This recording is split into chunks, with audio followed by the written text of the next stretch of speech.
আরে, আমার বর এতটা গাছপ্রেমী কবে থেকে হলো? আমি তো ভাবতেই পারছি না। আপনারাও নিশ্চয়ই ভাবছেন যে আমি একথা কেন বলছি। বলছি দাঁড়ান। এখানে দেখুন, একটা বস্তা তুলতে গিয়ে আমি কতগুলো কেঁচো বের করে ফেলেছি। এবার শুনুন আসল কাহিনী। আগের দিন রাত্রে আমার বর এতগুলো বেগুনের চারা আমার হাতে দিয়ে বলল, এই নাও, তোমার জন্য এনেছি। আমি বললাম, এগুলো তুমি হঠাৎ কেন নিয়ে আসলে? তো বলল, তুমি এগুলো প্রতিস্থাপন করবে, তার জন্য আমি নিয়ে এসেছি।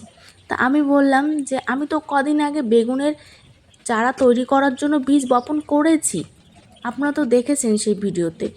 তো বললো, তো কী হয়েছে, ওগুলো এখন কবে হবে তার তো কোনো ঠিক নেই, তা তুমি এগুলোই বসিয়ে দাও। আমি তো এখানে, আপনারা জানেন যে ওই বেগুনের চারাগুলো বসানোর জন্যই আমি জায়গাটাকে ঠিকঠাক করেছিলাম। তা এখন আর কিছু করার নেই, বর যেহেতু নিয়ে এসেছে, বরের আবদার রাখার জন্যই আমার এই জায়গাগুলোতে কেনা বেগুনের চারাগুলোকে আমার বসাতেই হলো।